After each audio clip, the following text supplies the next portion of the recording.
years ago. You can see 1960 on the number plate. Chances are that it would have lacked many basic safety features, including things like seat belts and padded dashboards, airbags, and so on and so forth. You compare that with the car on the right, which is, I think, one of the latest self-driving models of the Lexus.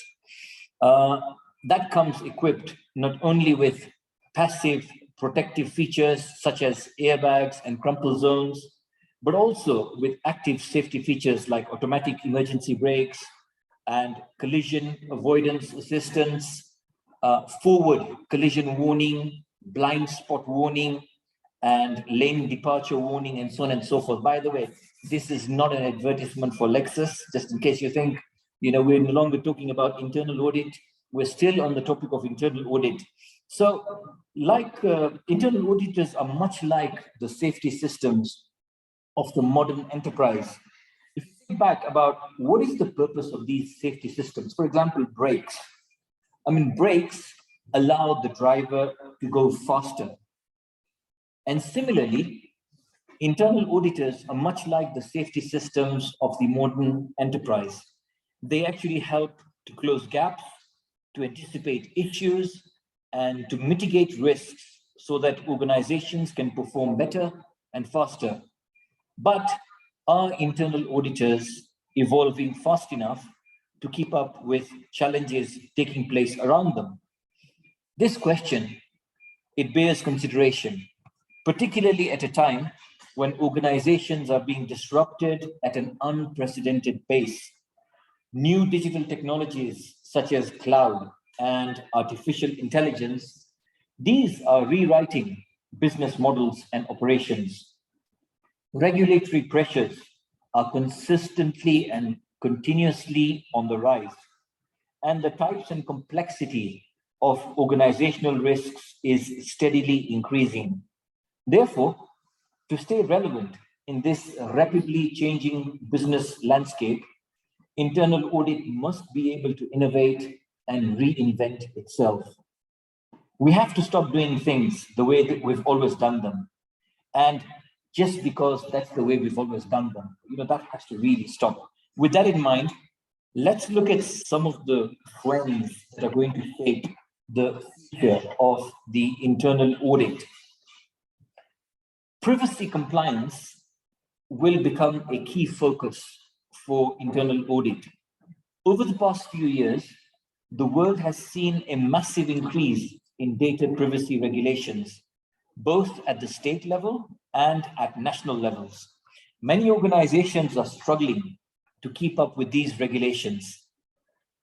They're trying to untangle a growing number of legislative, regulatory, and internal requirements to just demonstrate compliance. So internal audit needs to stay informed of these regulatory challenges, and it needs to develop a better understanding of the potential privacy risks, so it can more actively get involved in identifying compliance risks and establish appropriate controls to mitigate those risks.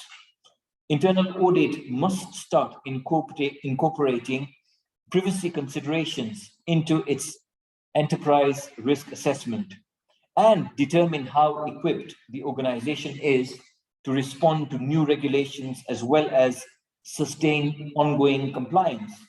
As part of these privacy efforts, internal audit is responsible for validating the organization's data classification policy. To do this, internal audit will need to review the process for collecting, analyzing, storing, and sharing personal information to ensure compliance with current and new data regulations. And by gaining a thorough understanding of these processes, internal audit can help enable the identification of current and emerging risks, which itself will give a shape to privacy roadmap for future compliance efforts. Next, new cybersecurity regulations will require more internal audit involvement.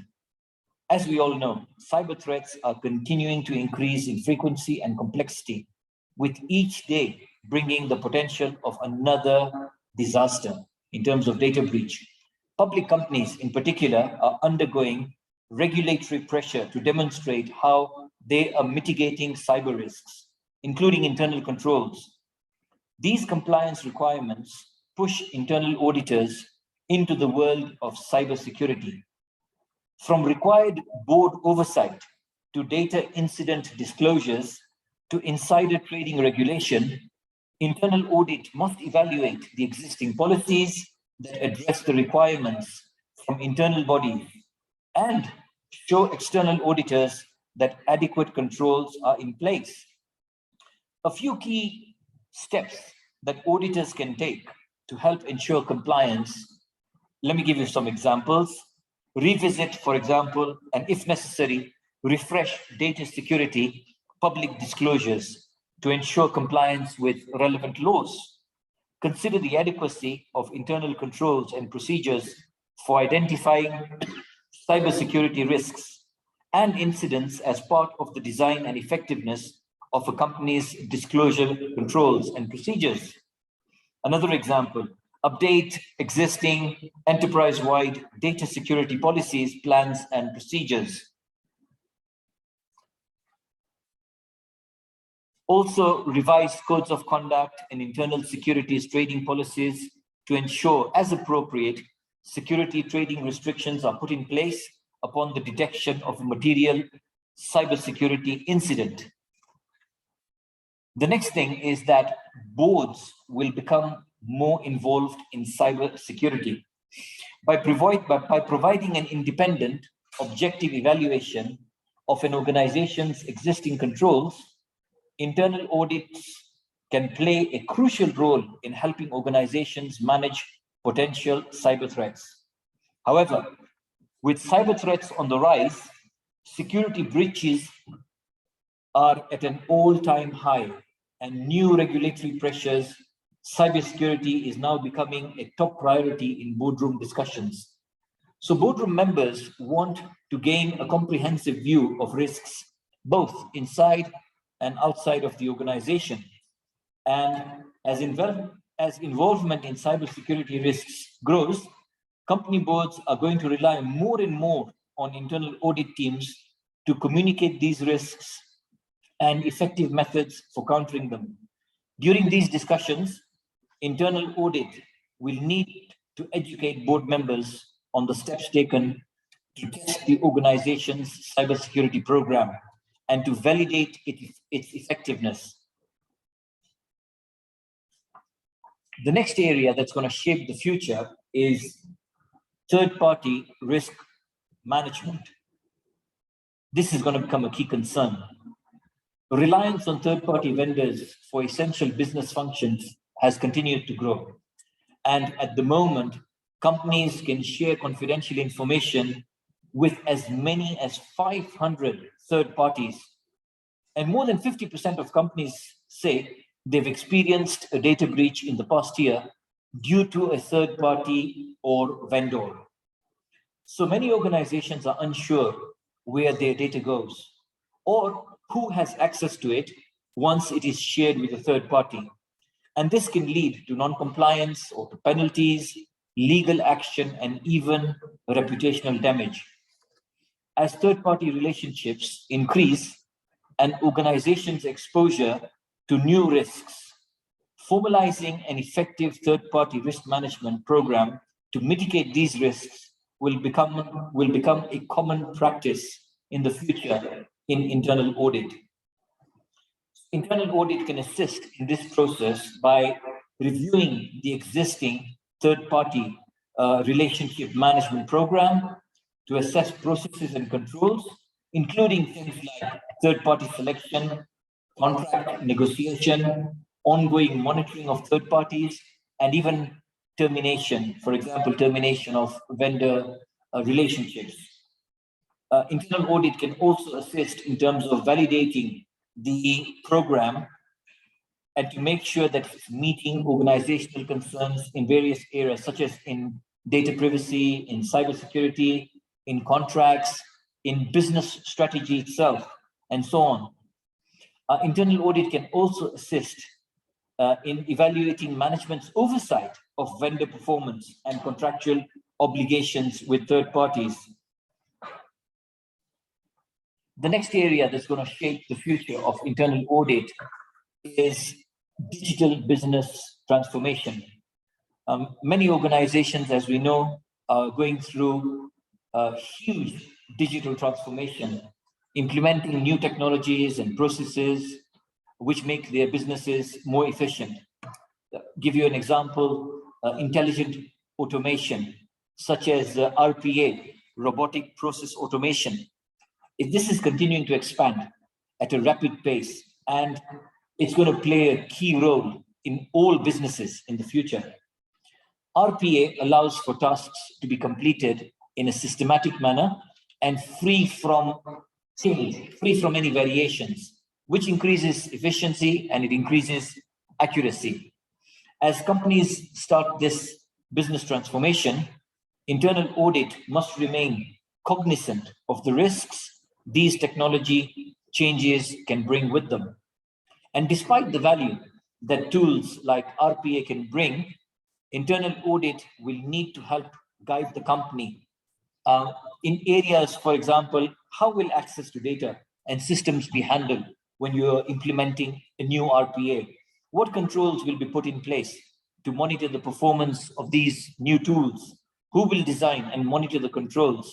And what processes will be implemented to prevent unauthorized access to these new systems and the sensitive data that they create?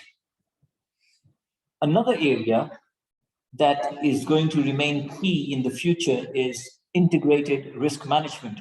We saw this starting a few years ago, and internal audit functions, as we know, traditionally, they were always viewed as a third line of defense, more like a silo. But sometimes this resulted in limited transparency because internal audit could not see the risk in other departments and the effort that those departments were making to mitigate those risks. So integrated risk management basically breaks down these silos, and it gives audit and internal audit the opportunity to streamline processes, centralize business assets, and also to ensure that all the departments in a company are working in unison. Internal audit should actually be the driving force behind these integrated risk management programs because of their ability to identify risks and controls, and also because of their ability to recommend actionable solutions.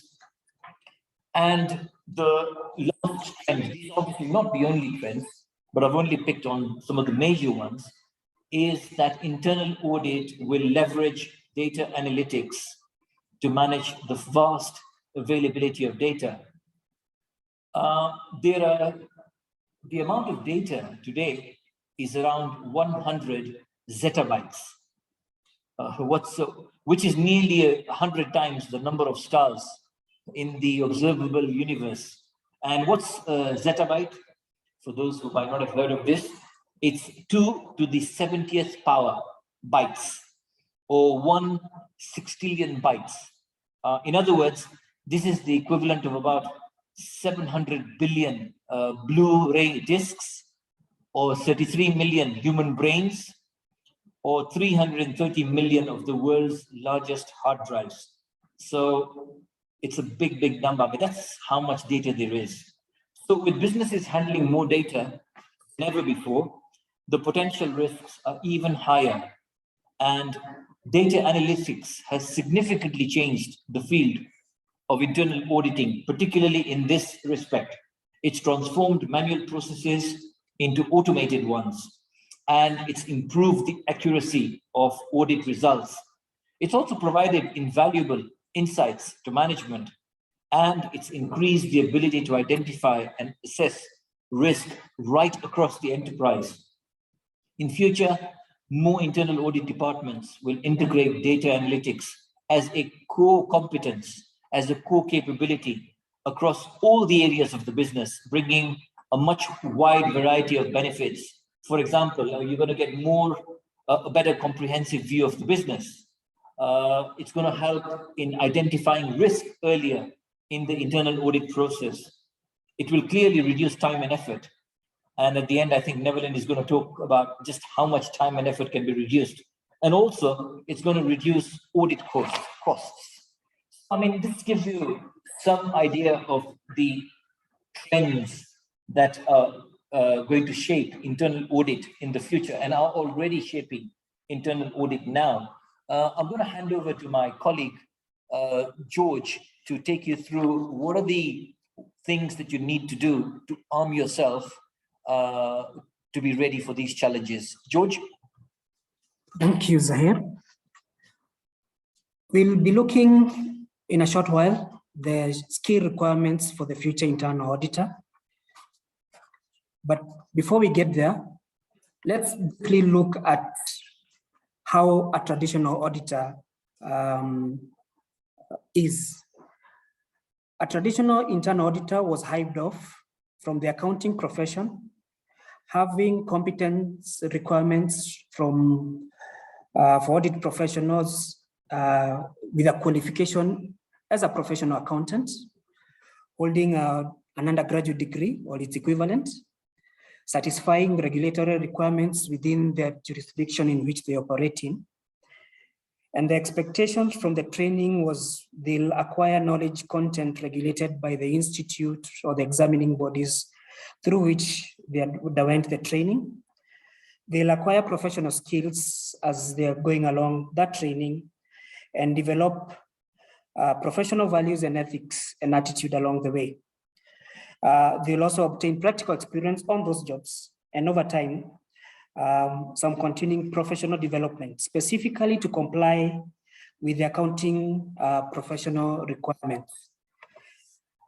Now, what we note is that traditional approach to developing and maintaining capabilities and competencies was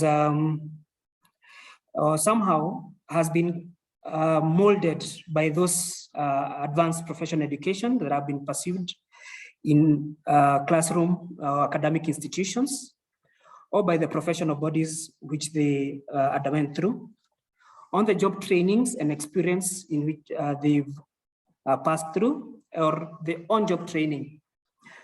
Now, looking at that, and in light of what is happening in the current environment, we are living in an evolving technological landscape, and digital maturity remains low within the internal audit function. Recent surveys have shown this, that business strategy and technological strategy are converging. Today, many business models could not exist without and cannot exist without digital technologies such as cloud-based platforms, automation, machine learning, advanced analytics, and blockchain. Despite the criticality of these technologies, many auditors do not believe they have the skills needed to provide effective assurance and advisory services in this area. These misalignments can be quantified as competency gap, as noted on our slide, which is the difference between the competency levels of in a specific knowledge area and the perceived relevance of that area to their duties. Resource gaps indicate a difference between the perceived relevance of a knowledge area and the function allocation of resources to develop that competency. And that results to what we're calling resource relevance to competency gap. And we are noting that the current or the traditional auditor is lacking in soft skills, relationship building, reporting, organizational dependence, risk management, and due professional care. Competence-wise, they're lacking in IT control frameworks, data analytics, to handle security and privacy. They're not agile in their auditing, fraud, and risk management.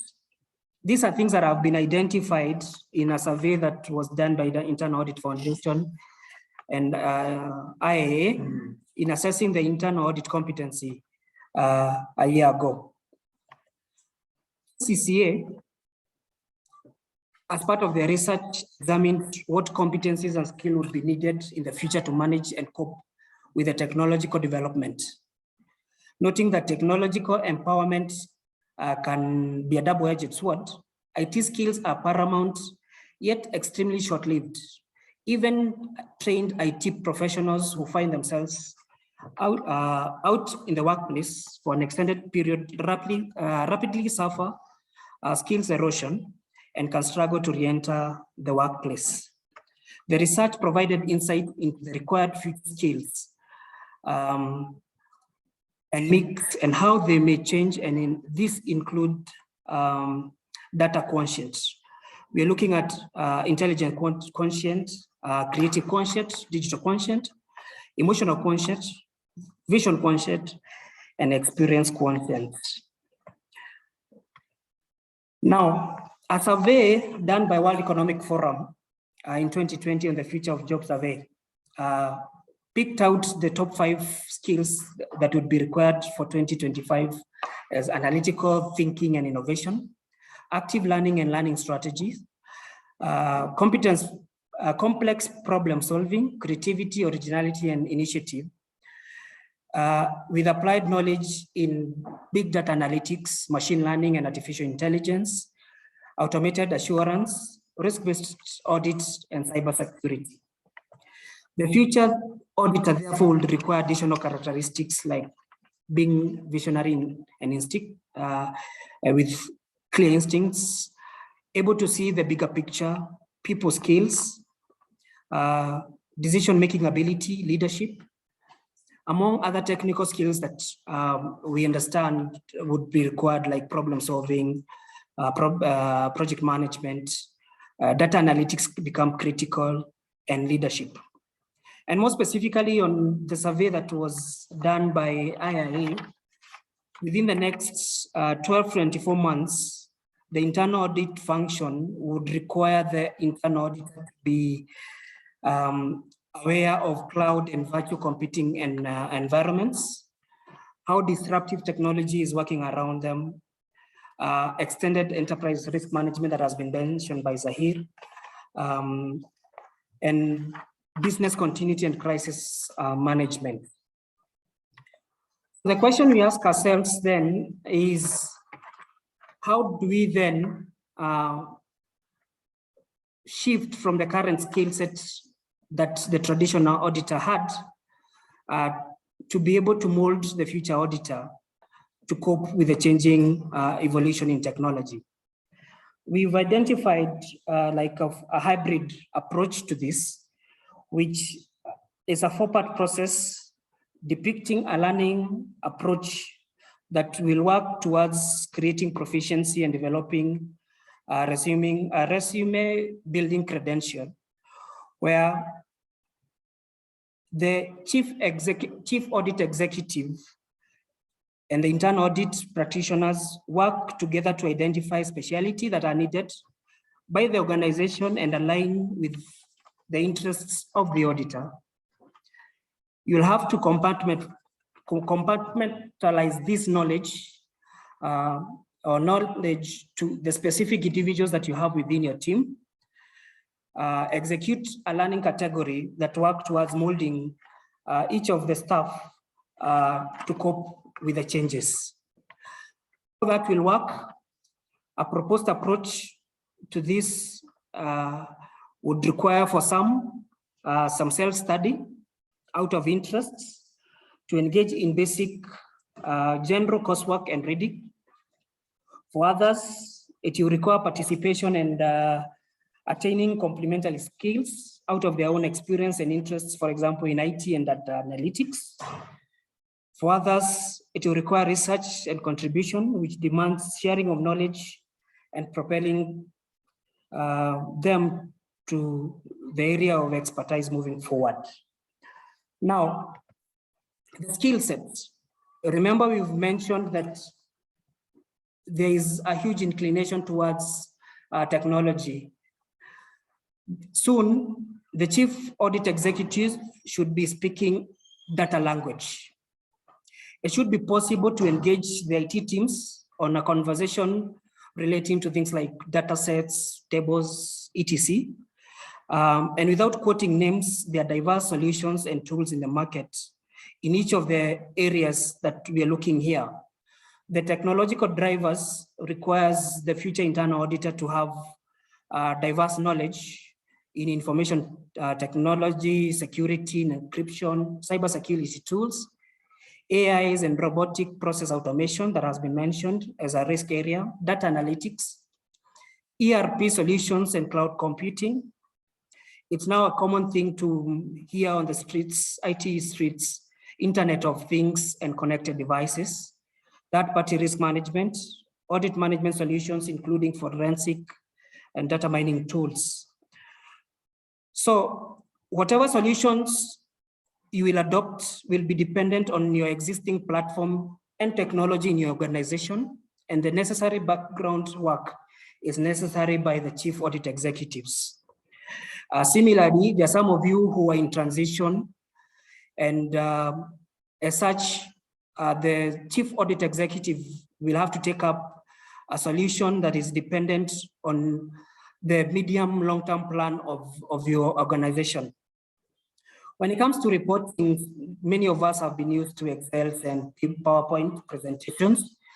The upcoming tools for reporting, which are embedded onto data and tables. Reporting tools like Power BI, which points directly to data sets and tables, is now available.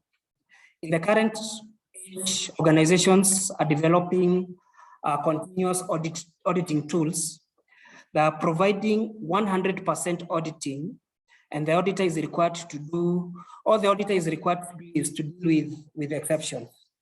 My colleague, Neville and Moodley, will be elaborating this further in a short while. What's the gap, therefore? The chief audit executives will have to ask themselves or ourselves some pertinent questions, and these are borrowed heavily from Internal Audit Foundation and the survey of the competencies required for the future internal auditor. When it comes to the competency gaps, which competency areas pertains to your role? Would you be building, would building competency in an area make you more efficient or effective? Would you aspire to, what would you aspire to become? What competencies would you need to achieve your aspirations? On the resource gaps, for areas you're pursuing, does your organization provide you with adequate resources? Have you communicated with your talent function of your interest and intention for developing competencies? And on the innovation areas, you need to understand how the organization process and technologies are going to change within the next 12 to 24 months, and how that will impact on the internal audit function and your role. Which innovative areas are relevant to your role as a chief audit executive, and what competencies are of interest to you so that you can pursue them now to be ready for that future. The resources that you'd actually consider, they're available either locally or through some conferences. These days, places, you don't have to actually attend a physical class, you can attend virtual classes. Thoughtwares, webinars like this one, specifically addressing the issues and the gaps available in your organization. Dealing with professionals that are relevant and could offer the correct information in the area of interest, and many other resources that are available on IAA publication, which will guide you on the direction that the function is headed to. The additional questions that would foster this discussion: how does your competency skill align career aspiration? How can you balance personal development and interests with the organizational demands? And what risk and processes will not be included in the plan to impact on the function? A question that I'll probably pose to all of us, with the changes that happened during COVID, for the chief audit executives that are in this webinar, how many of us adjusted and made amends to their risk register to make changes to that register to incorporate the risks that relate to it? It's a challenge for all of us to adapt to the evolving technological changes. At this point in time, I'll invite my colleague Neville and Moodley to take it up and be practical in the next session to look at combined digital assurance in light of what we've introduced thus far. Neville? Thank you, George, and good afternoon, everyone. Thank you for having me, and I'm really looking forward to covering the pieces of the presentation today on a very, very interesting topic that's actually very close to my heart as well. So just a brief introduction. I know we covered it at the introduction level. So my sort of goal at the moment, and I sort of work across financial services as well as other industries as well. And what we're working towards at the moment is actually, how do you start digitizing the audit process? And a big part of it is, and I will touch on it as we're going through today, around the people side of it. So very importantly, the picture I've put in front, we will be covering it in a lot more detail as we go through the series of presentations. But I just wanted to share in terms of where we see this going to, and then I'm going to link it back for you to almost show you what are the types of people, what are the types of skills that we are going to need in order to be able to achieve this. So first and foremost, there's two words I want to put on the agenda for you, just so we can think about it. We are in the moment in a world where everything across the world is moving towards two words, and those two words are platform-based and data-led. Now, one of the biggest things that internal audit or all assurance providers actually are being challenged with is what exactly, we can't be doing the same traditional sample-based audit with the whole world moving towards platform-based data-led. So what that means is, for everyone that's an assurance provider, what does the platform-based data-led assurance model of the future look like? And as you can imagine, the best thing that you want to do is be able to build a platform to be able to do internal audit. Now, if you think about combined assurance, it's always been done something that your risk team is separate to your internal audit team, which is separate to your external audit team. And that's sort of the 5 blocks on the left-hand side. Everyone operates, as much as we tried to collaborate, there wasn't a common technology or a common goal that we all worked towards. We all worked in silos. Now, one of the things about going platform-based is that it allows us all to collaborate on a single platform and be able to offer to our respective businesses a platform-based data-led way of running our internal audit, right? Now, why do we want to do all of this? And the thing that really excites me is on the right-hand side.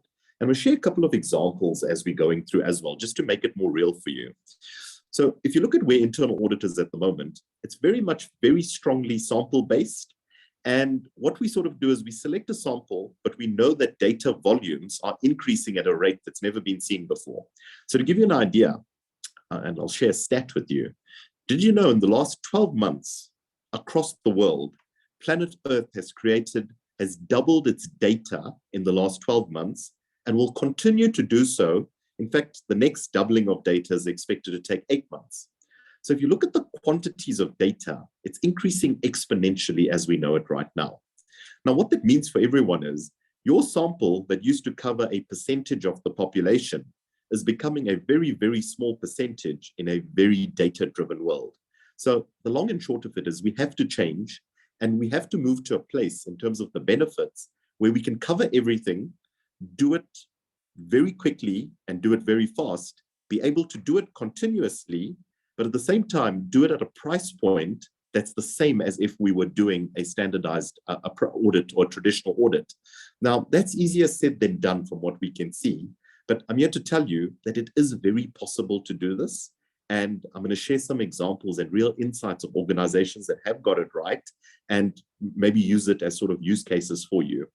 So the bottom right-hand model, and this is where I often start scaring people a little bit, is the predictive capability, right? And I always use this as an example. If Tesla can find a way for a car to drive itself across the US, right? It means that the technology is capable of doing the things we want to do. But how do we get to a place where we can start predicting things for our business? So instead of telling them this went wrong or that went wrong, be able to tell them almost a couple of months in advance, listen, this is going to go wrong, and we can prove that it's going to go wrong for you. So the risk models, intelligent risk assessment, and ultimately predictive risk assessment all cannot be done unless you move into a platform-based, data-led internal audit function. Now, everybody, what happens is you can see a cool presentation that someone does on AI, and you're like, yeah, we wanted to use AI in our internal audit function.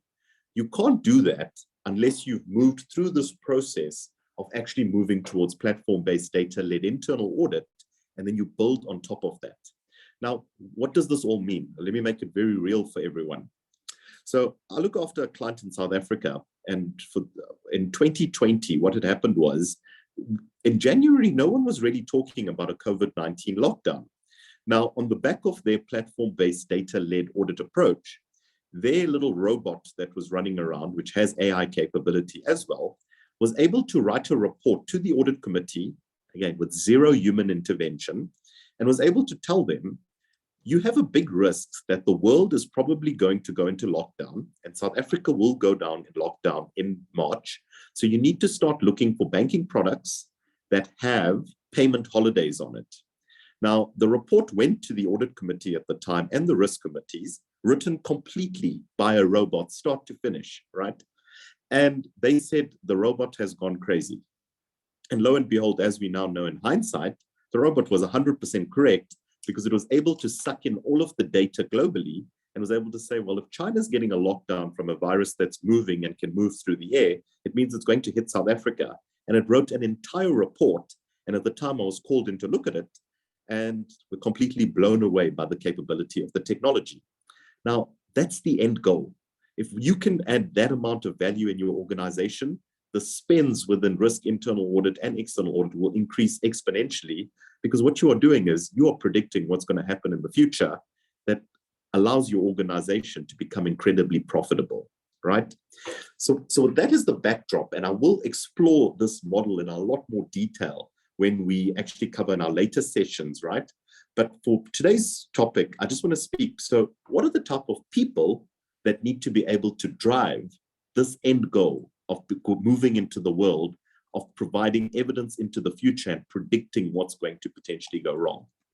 So if we can move to the next slide for me, please.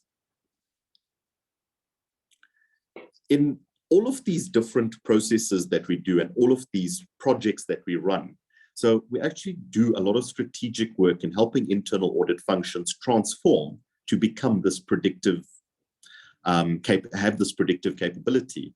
And what I've learned is what happens is in a lot of these things, everyone goes and buys their technology first. Nobody looks at the people, nobody looks at the process, and nobody looks at the data. They just get sold an expensive piece of technology by the beautiful technology firms that exist in this world. And what happens is most of these projects fail because the people, the processes, and the data haven't been looked at. So for today's topic, I'm actually going to focus a lot on the people. But I can tell you the people used to run this predictive capability, they are earths apart in terms of your traditional model, right? And one of the things that we've seen is that data engineers become critical, change management becomes critical, and the assurance function doesn't get built out in terms of time and material, gets told, listen, we want predictive capability on a monthly basis. We want you to predict across areas, whatever area you choose, operational risk, and well, in a bank, it's operational risk and credit risk. But in a manufacturer, it could be your revenue risk. And they say, this is the amount of output that we want. How you get it, how you do it, we don't really care. So that concept of this audit will cost me 50 hours of this person's time, 30 hours of that person's time, that's all moving away. It's becoming output-based. And they're actually challenging at the moment the concept of, should we even have an audit plan? Because anyone that set an audit plan in January without knowing about COVID, as an example, in 2020, your plan would have not catered to the most relevant risk.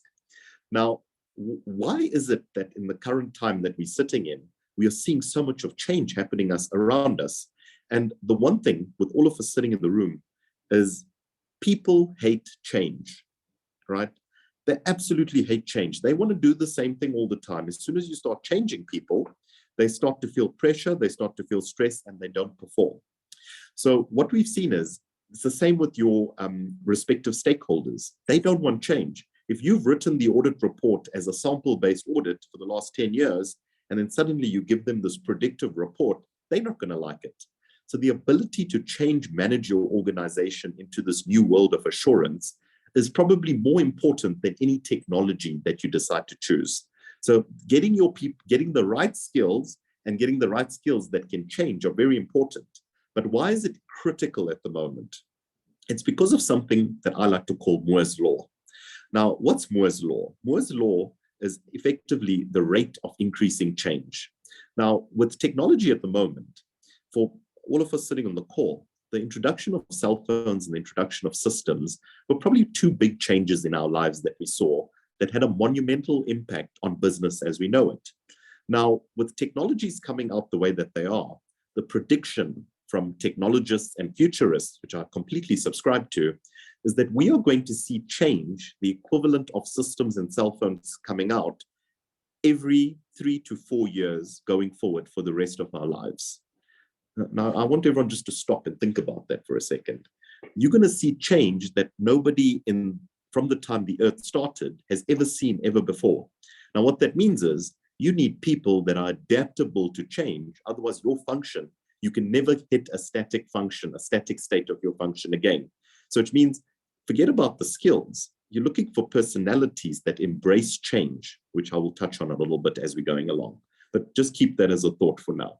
So the summary, which I think my colleagues have covered as we've gone through, is the skills and types of people that you need in the internal audit function of the future are light years different to what we currently have or had in the past. And that change needs to be managed very carefully. Otherwise, your project in trying to digitize your internal audit function is going to fail and fail very badly. We can move to the next slide.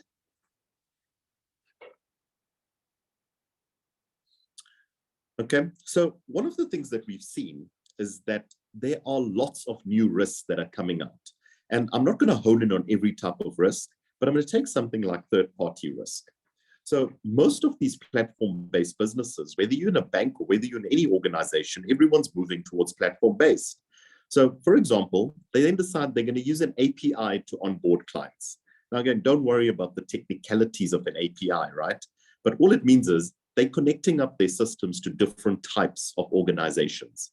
Now, if they're using robotics as an example, how do we find an auditor that can audit a robot? Firstly, we don't have risk frameworks that we can work on because the theoretical studies around risk aren't moving as fast as the technology. So what this means is, again, emphasizing all these new types of risks that are coming out. And the summary of it is emerging technologies bring emerging technology risks. And therefore, you need an adaptable workforce that can address these different types of risks. Because if you get it wrong, you're going to get it wrong in a very big way. So a key example I want to use for you is, we had a client in South Africa that was using APIs. Because an API audit was not on the audit program, nobody covered it. They had a breach where the third party actually had a cybersecurity attack and the hackers were able to come through. The organization didn't even realize that these hackers, by result of having access to their third party, had access to all of their systems. And then they started all moving around very fast saying, oh, but who'd meant to cover it? They then realized it sits in this big black hole of risks that risk hadn't covered, internal audit hadn't covered, and external audit didn't even know it existed. And this is why the adaptability and the importance of having people that can make change happen fast is becoming absolutely an imperative for running the internal audit of the future. So we can go to the next slide, please. All right. Now, most people, and even if you look at degrees, I spend a lot of time fighting with universities, saying to them, all you are actually testing here is a person's ability to take book knowledge off, right? We then give them a degree, we then hire them into our team because we say, okay, this person has it. In my world at the moment, the fact that you have a degree proves only one thing to me. It proves you have an ability to learn. So what's happening in the world is, in order to run this predictive capability in internal audit, or an automated capability, we need to move away from people that have very good book knowledge to people who have very good application. Now, there's 3 terms I've written on the screen here: IQ, AQ, and EQ. Now, IQ, most of you have heard, and I'm actually very convinced that most of the people on this call have a very high IQ or higher than average IQ. Now, if you look at the interview processes that are used currently from a recruitment perspective, especially into internal audit functions, IQ is a big driver of the types of people we want to hire. We want to hire people that are smart. And EQ is something that through a learning and development program, you can very easily teach EQ. And what happens is we get these people with high IQ, with EQ that we train into them, but they're not the most adaptable. So AQ is an adaptability quotient, right? And it's a new term, relatively new. And what your AQ is your ability to forget everything you've learned before and learn something completely brand new today. Now, the type of people you want in your organization, they need to have high AQ, because if they can't adapt, they can't change, and they can't move this thing forward. And with the amount of change that's going to be coming through down our line at the moment, if you have people with high IQ and high EQ, but they can't adapt, they're going to be big roadblocks in terms of what we're going to be able to do. So AQ is something that you can train people on, but by virtue, it's a skill that people naturally have. So in my team at the moment, one of the key things I use is I use an AQ assessment to find the right people to join into my team, because if your marks are sort of average, but you've got a high AQ, it means I can actually teach you and you can learn very fast in this ever-changing environment. So I think the purpose of my session today was to explain to you is that the types of people that we need are very different, but it's not just about hiring in the people. The first and most important thing as leaders that we need to be able to do is be able to set a strategy right at the top. If our vision is to continue doing the traditional audits that we are doing, and that's your strategy, and you're going to continue executing on it, you don't need to go change your people because you'll meet your mandate.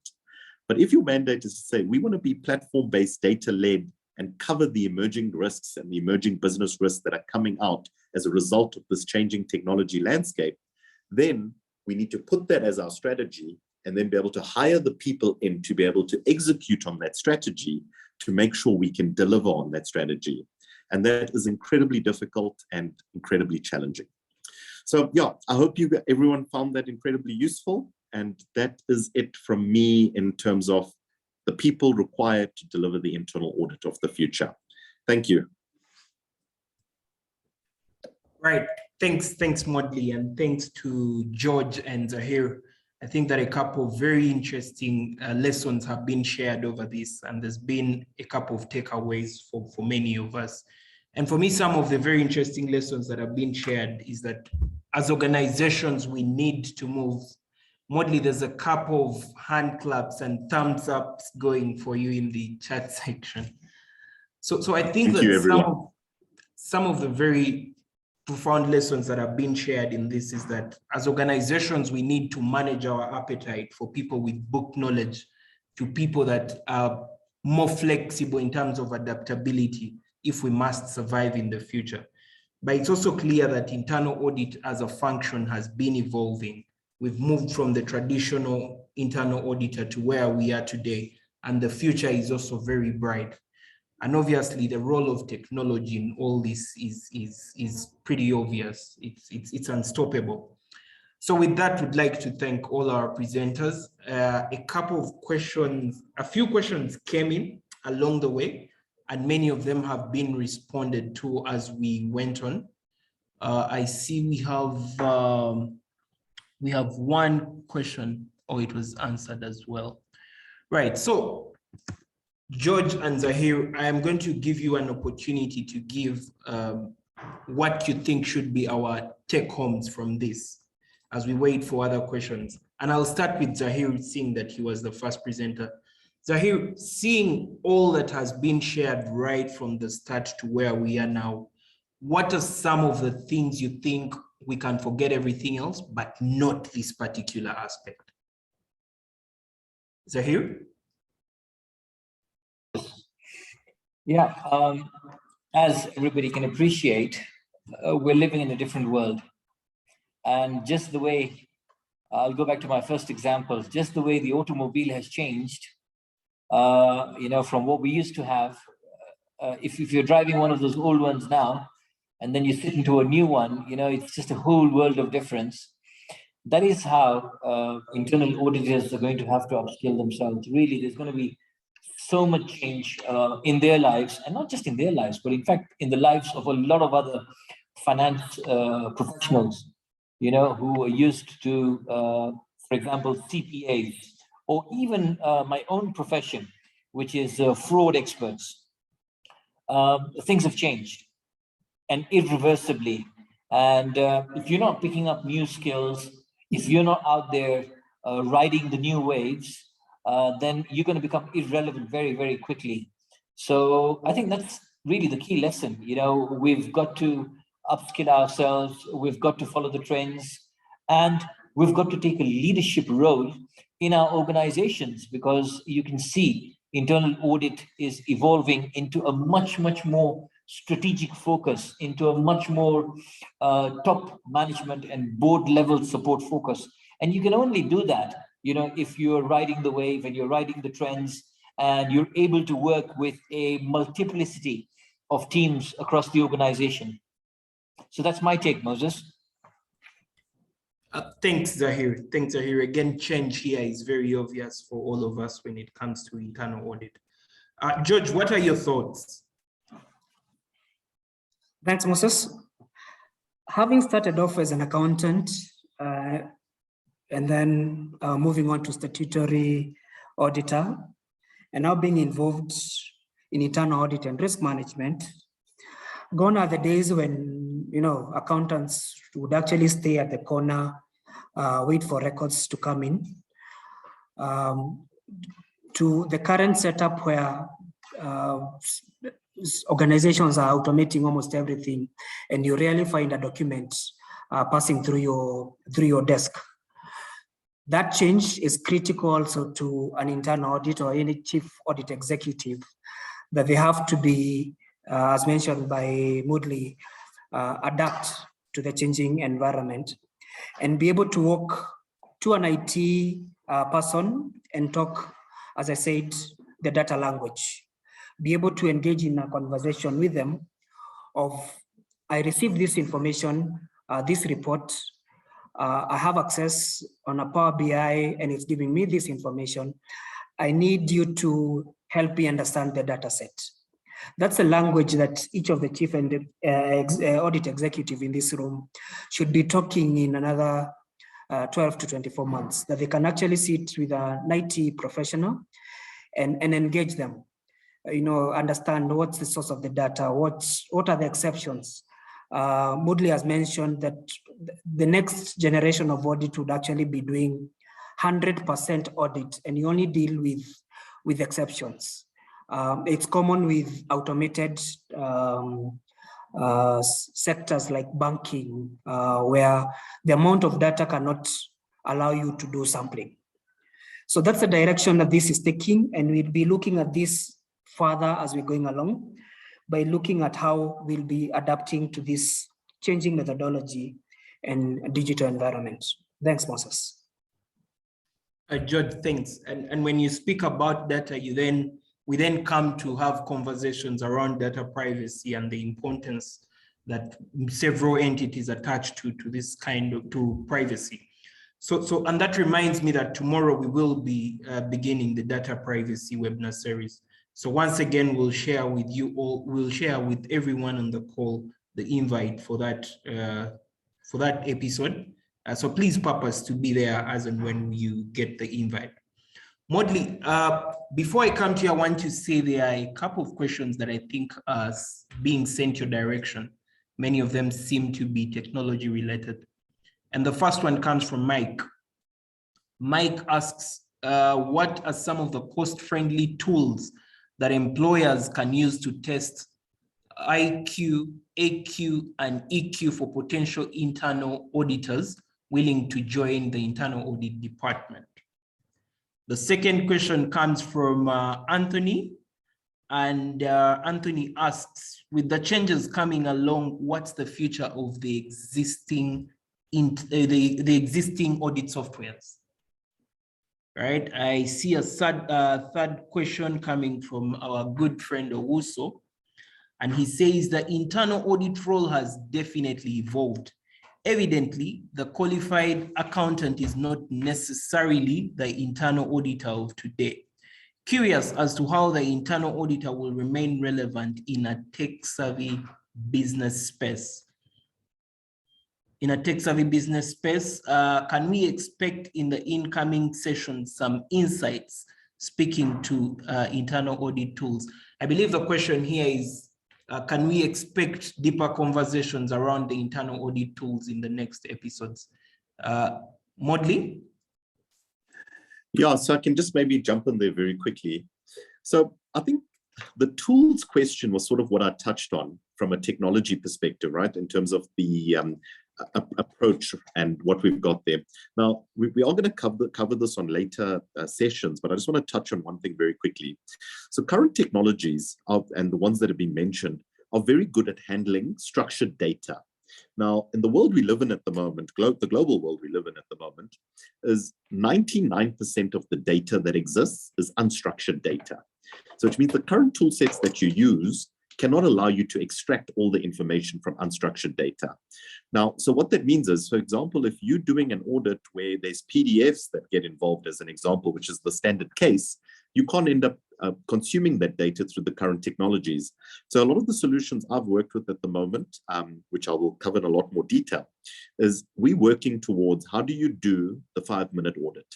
And we've been able to prove it. We've been, for example, been able to do a cybersecurity audit, a full cybersecurity audit. And we were able to achieve from the time we connected up to the systems till we delivered the final report in the sum total of 15 minutes. Now, that for me is what the future of audit should be. The technologies that enable that, and when I do my assessments of technologies, need to have a robotic capability, need to have an AI capability, and need to have a machine learning capability. And you then need to be able to have auditors or data and technology professionals who understand audit as well, being able to configure these technologies to be able to do this. So the Netflix, I call it the Netflix audit of the future. It's here today. The current technologies we have can do it. The problem is the market is very saturated at the moment with technologies that only deal with structured data. So I think that's sort of my views from the technology side. I hope that helps. And I'm really looking forward to the next sessions where we will unpack this in a lot more detail. Right, thanks, Modley. And thanks to all our participants for taking the time to join us today. We will keep sharing with you the invites for the next episodes. And I must say, the common question that's kept coming is, shall we get certificates for attending? Yes, everyone that has registered will receive a certificate. We will send it to your emails in the course of the week before we end this week. Otherwise, we'd like to thank you for spending your afternoon with us, for those of you in East Africa. And the rest of you in other parts of the world would still like to thank you for spending your time with us. And we look forward to more of these interactions in the coming episodes. Thanks, everyone. We now bring this to an end.